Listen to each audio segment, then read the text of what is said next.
Hi friends, स्वागत आहे तुमचं माझ्या मिनी ब्लॉगमध्ये. इथे आहे ना बाहेर खूप जास्त पाऊस चालू होता. पावसात आहे ना चहा प्यायची मज्जाच खूप वेगळी असते. बाहेर मस्त गारगार हवा आणि आत गरम गरम चहा बनवून प्यायचा. इथं मी चहा बनवला होता.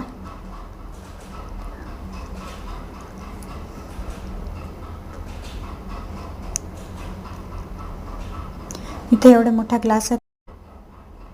ग्लासात आहे ना चहा घेते मी. एवढा ग्लास भरून मी चहा पीत, त्यात ना दूध टाकायचं होतं म्हणून तो मोठा ग्लास घेतला. तुम्ही पण या सगळेजण चहा प्यायला. तुमच्याकडे पण पाऊस चालू असला तुम्ही काय बनवून खाता नक्की कमेंट करून सांगा.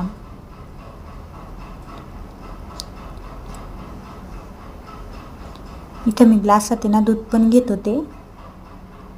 आमच्या आहे ना घरच्या गाईचं दूध आहे.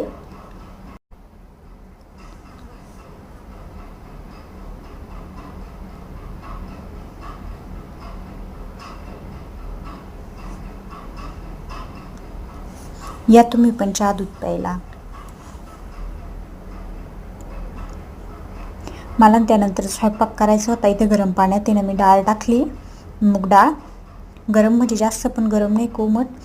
त्यात आणि हळद आणि मीठ टाकून घेतले. यामुळे ना डाळ पटकन शिजते.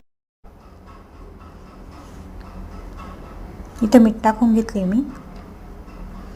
आणि डाळ शिजल्यानंतर आहे ना त्यात गव्हाचं पीठ टाकतो आम्ही. खरंच खूप छान टेस्ट लागते गव्हाच्या पिठाने. गव्हाचं पीठ टाकून ना तुम्ही पण एकदा डाळ बनवून बघा.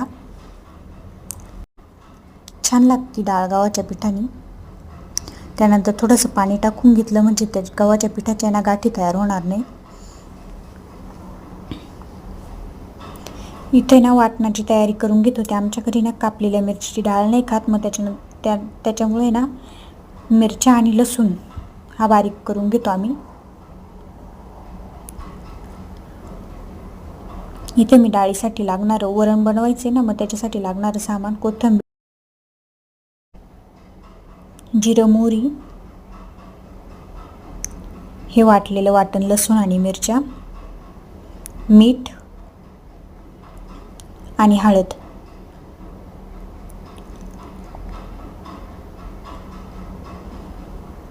शिजलेली डाळ मी बाजूला काढून ठेवली आणि त्याच कढईमध्ये आता डाळ कड आणण्यासाठी टाकणार आहे. त्यात तेल गरम करून घेतलं, जिरं मोहरी टाकली आणि आपण काढलेलं जेवढं साहित्य होतं तेवढं टाकून घेतलं.